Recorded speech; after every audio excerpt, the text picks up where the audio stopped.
वक्त मेरे साथ है 134A RT और पंजाब विधानसभा में जो प्रस्ताव पारित किया गया है, पंजाब की विधानसभा में जो प्रस्ताव आज पंजाब की सरकार लेकर आई, उन तमाम मुद्दों पर बातचीत करेंगे।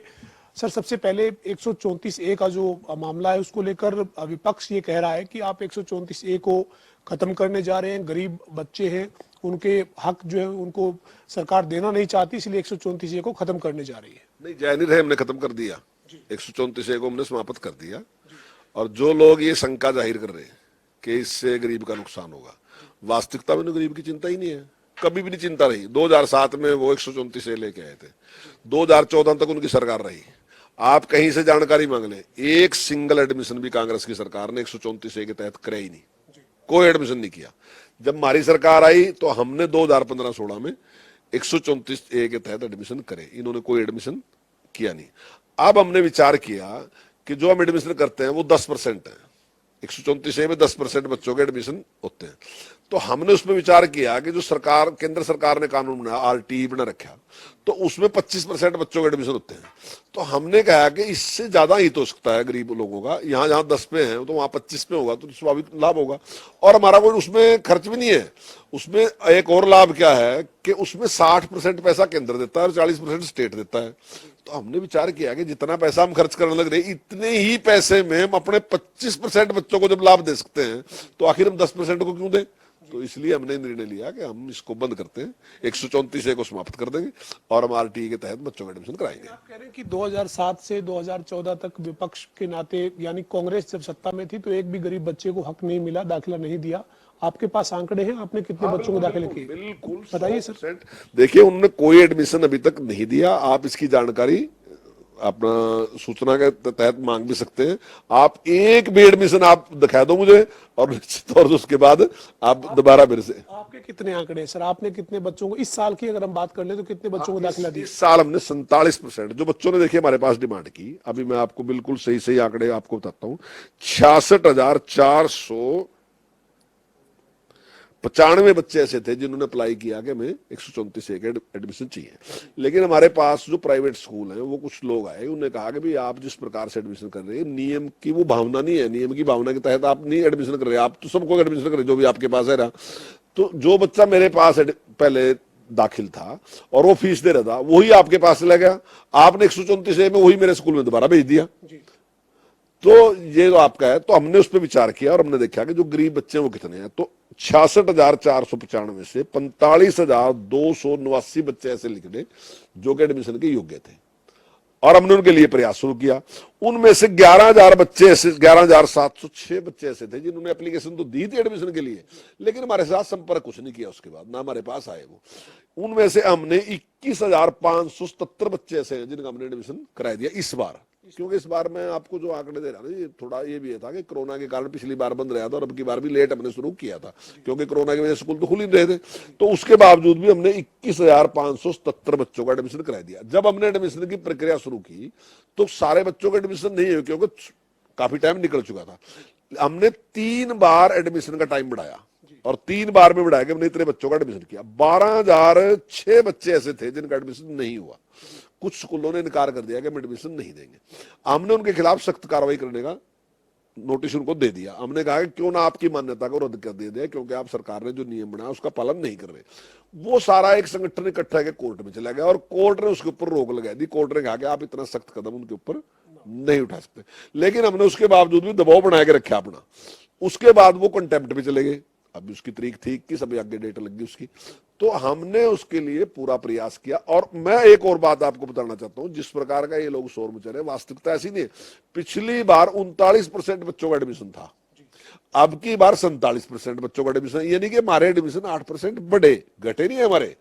हाँ, मैं ये मानता हूं कि कुछ बच्चे रह गए जिनका एडमिशन नहीं हुआ, लेकिन उन बच्चों की भी चिंता करते हैं। हमारे पास कुछ अभिभावक आए कि हमने तो आपके विश्वास के साथ हमने SLC वहां से सिलसिला ले लिया था और अब हमने आगे एडमिशन कराना था, लेकिन हमारा बच्चा तो रह गया, ना वो पीछे है ना आगे है। तो हमने उसके लिए भी पत्र जारी कर दिया कि जिस स्कूल से उस बच्चे ने सिलसिला ली थी, तो दोबारा उस बच्चे का वहां पर एडमिशन होगा, हमने उसको कह दिया। और नहीं तो सरकारी स्कूल में भी हमने आदेश दे दिया कि सरकारी स्कूल में उसको एडमिशन देगा। तो आज की तारीख में कोई बच्चा ऐसा नहीं, उसका कहीं ना कहीं एडमिशन हमने कर दिया। अभी आप कह रहे हैं कि आपने 134 ए को भंग कर दिया है, अब आप आरटी के तहत ही बच्चों को दाखिला देंगे, लेकिन आरटी में तो कई चीजें जो है वो बच्चों के हित में नहीं है। अब इसमें 134 ए में बच्चे स्कूल चुन सकते थे, उनके पास विकल्प था। आरटी में नजदीक जो स्कूल है केवल उन्हें वही लेना पड़ेगा, और 8वीं के बाद 9वीं 10वीं में ये लागू नहीं है। तो ऐसे में फिर क्या क्या कैसे रास्ता निकालेंगे? देखिए 134 में एक बड़ी भारी ये मुश्किल थी कि वो चॉइस कहीं भी किसी भी स्कूल की कर दी है, चॉइस उसने कहीं भी कर दी, और उसके बाद ट्रांसपोर्ट की सुविधा नहीं मिल रही है, कुछ और समस्याएं रही, तो वो व्यवहारिक नहीं था। इसमें जो आरटी बनाया, केंद्र ने जो कानून बनाया, और बहुत स्टेट ऐसे हैं जिन्होंने लागू कर रखा है और वो सफलतापूर्वक चल रहा है, तो निश्चित तौर से उससे लाभ हमें मिलेगा।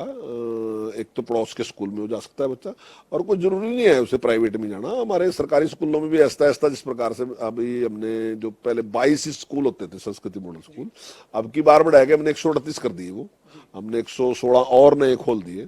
अब की बार हमने निर्णय लिया कि हम 500 और खोलने जा रहे हैं। तो मैं समझता हूँ कि 6-7 किलोमीटर के दायरे में हम आपको संस्कृति मॉडल स्कूल ही देने वाले हैं, और काफी कुछ हम चेंज करने वाले हैं यार। जितना अच्छा सरकार करने लग रही है आज की तारीख में। अभी मैं इंग्लैंड गया था, जब हमने बताया कि हम अपने बच्चों को सबको टैबलेट देने जा रहे हैं, और इस प्रकार से हम संस्कृत मॉडल स्कूल खोलने जा रहे हैं, इस प्रकार से हमने सुपर 100 शुरू कर दिया जहां बच्चों को ये करके दे। तो ऐसी कुछ चीजों पे वो स्वयं भी हैरान थे कि बहुत अच्छा आप कर रहे। मतलब इंग्लैंड के भी जो प्रोफेसर हमारे साथ थे, उन्होंने भी कहा कि आप अच्छा इसमें कर रहे। तो हम ऐसा सब कुछ अच्छा कर रहे हैं, और मैं दावे के साथ कह सकता हूँ आने वाले टाइम में इसकी कोई जरूरत पढ़ने वाली नहीं है कि आपको प्राइवेट स्कूल में। अब की बार भी हमारे 3.5 लाख एडमिशन ज्यादा है, जितने एडमिशन होते हैं उससे 3.5 लाख ज्यादा बच्चों ने एडमिशन लिए। और मैं आपके चैनल के माध्यम से कह रहा कि आने वाले इन 2 साल में भी इतना कुछ परिवर्तन कर देंगे कि कोई प्राइवेट स्कूल की जरूरत नहीं पड़ेगी, सरकारी स्कूल में दें। लेकिन क्योंकि हम राइट दे रहे कि अगर उसके बावजूद भी आपको लगता है कि प्राइवेट में आपको अच्छी एजुकेशन मिल सकती है, तो आप प्राइवेट में एडमिशन लें, उसका खर्चा हम देंगे। लेकिन आप इंग्लैंड से लौट रहे थे, इधर हरियाणा एजुकेशन बोर्ड भिवानी के एग्जाम चल रहे हैं, एग्जाम पेपर बाहर आता है, नकल अंदर बहुत बुरा, हर जगह ऐसी तस्वीरें आ रही है, जमकर नकल हो रही है। नहीं, देखिए कुछ बैड एलिमेंट है जो व्यवस्था को खराब करने में जिनका विश्वास है, वो केवल मेरा ख्याल के शायद पैदा ही इसीलिए है कि उस सिस्टम को चलने नहीं देना। लेकिन हमारी जिम्मेदारी है उस सिस्टम को ठीक चलाना। मैं ये नहीं कहता कि वो उनको हम छोड़ देंगे खुला। तो आज मेरे चेयरमैन साहब के साथ बात भी, हम बिल्कुल सख्त कार्रवाई करेंगे। आज ही मैंने माननीय मुख्यमंत्री जी को भी एक चिट्ठी लिखी और गृह मंत्री को भी एक चिट्ठी लिखी कि धारा 144 का पूरी तरीके से पालन हो, जहां भी परीक्षा के केंद्र है वहां पे पूरी तरीके से पालन हो, और उसमें सहयोग करें। निश्चित तौर से मैं आपके चैनल के साथ पे मैं जनता को विश्वास दिलाना चाहता हूँ कि ये जो नकल का जो गोरख धंधा को चलाने वाले हैं उनके खिलाफ सख्त कार्रवाई करेंगे, उसको चलने देंगे। सर, आपके विभाग के अलावा राजनीतिक सवाल है। पंजाब की विधानसभा में आज एक प्रस्ताव पारित हुआ है, और ये प्रस्ताव पारित हुआ है कि चंडीगढ़ जो है वो पंजाब को दे दिया जाए। लेकिन चंडीगढ़ तो सर हरियाणा की भी राजधानी है, हरियाणा पंजाब दोनों का बराबर शहर है, लेकिन इसके बाद इस तरह का प्रस्ताव पारित करना, क्या कहेंगे सर?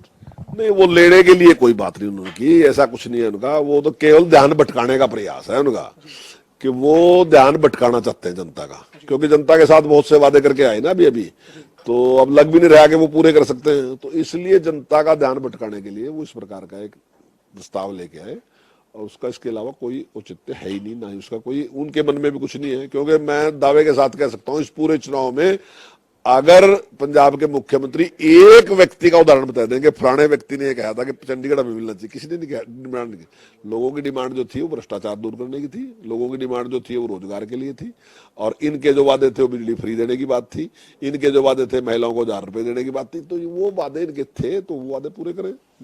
तो आपको लगता है कि पंजाब की सरकार जो अभी बन चुकी है, जिस उसने आम आदमी पार्टी ने चुनाव में जो वायदे किए थे, उन वायदों पर लोगों का ध्यान ना जाए और ध्यान भटका रहे, इसलिए ये कर रहे हैं? बिल्कुल 100% यही है, इसके अलावा कुछ नहीं।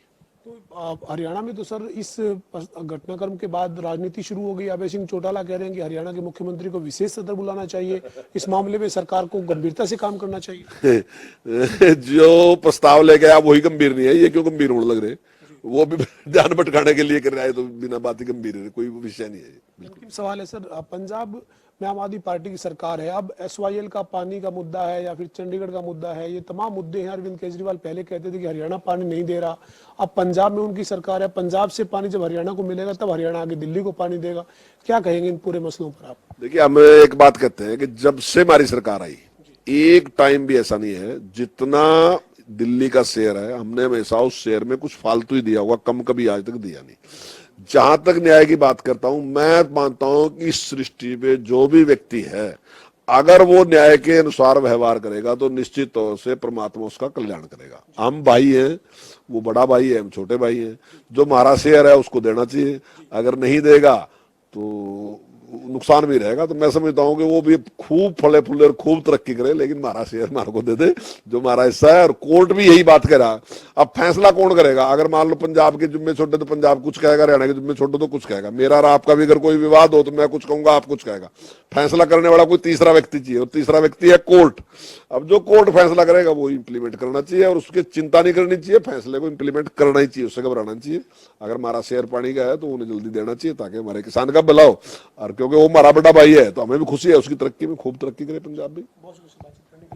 हमारे साथ हरियाणा के शिक्षा मंत्री कंवरपाल गुर्जर थे, जो तमाम मुद्दों पर बात की है। खासतौर पर हरियाणा में अब 134A को पूरी तरह से खत्म करने का फैसला सरकार ने कर लिया है, और अब हरियाणा में बच्चों को RT के तहत ही जो निजी स्कूल है उनमें दाखिले मिलेंगे। हालांकि शिक्षा मंत्री का ये कहना है कि प्रदेश में जो संस्कृति मॉडल स्कूल है वो अभी तक 138 खोले जा चुके हैं, लेकिन पूरे प्रदेश में 500 और संस्कृति मॉडल स्कूल जो वो खोले जा रहे हैं। तो ऐसे में बच्चों को निजी स्कूलों में जाना नहीं पड़ेगा, लेकिन इसके बावजूद अगर बच्चे निजी स्कूलों में जाना चाहते हैं तो सरकार उनको RT के तहत दाखिले सुनिश्चित करेगी।